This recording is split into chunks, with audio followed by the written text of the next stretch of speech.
56 and 6. Opo.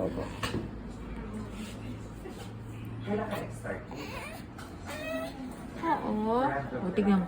Itong mga namumula, mami, lagi kasi itong naiipit sa pawis at saka sa gatas. So, make sure nilang na hindi nilang siya dinadry out. Binabasaan nyo rin siya bago nyo i-dry out para nalilinis po siya.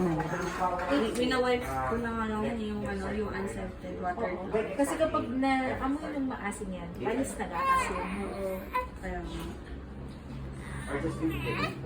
dahil na ikaw, birthday bala ko. Yung sinabi kong haba? 56. Oo, 56. 0.8. So, ito po, pag naramdaman yung mainit yung bata, check nyo yung temperature. Dapat yung iniipit sa kilikili, hindi yung binabaril. 37.8 po ang start ng lagnat. So, kunwari, pag uwi nyo na umabot ng 37.8, magbigay kayo ng 0.8. Ito ay hanggang 8 kilos na. Okay? So, kunwari nagbigay kayo, after 4 hours, check nyo ulit kung mainit. Kung hindi kailangan magbigay. Kung mainit, i-check nyo ulit yung temperature.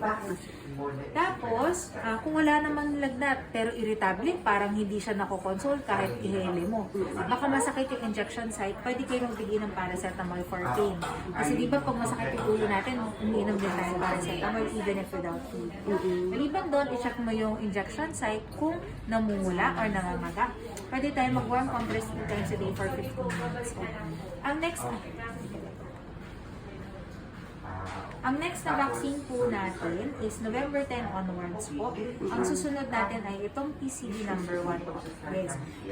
Tapos after nun, ikot natin, magiging rota naman. Ikutin po natin yan para makabuo tayo ng tigo-1 sa isa't isa. Okay? Mas marami ang nagiging irritable po kaysa po nilalagyan. Yes.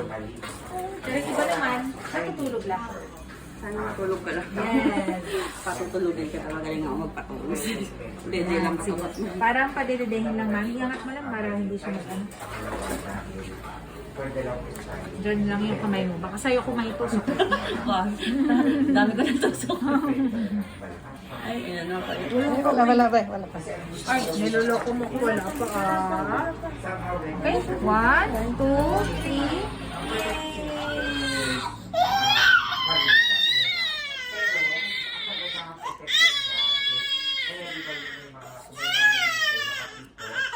Wait lang, bebe. Wait lang.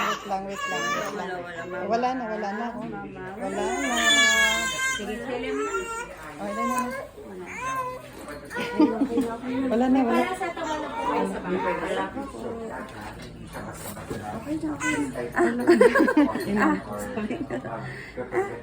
Wow. Ito po, sample. Okay.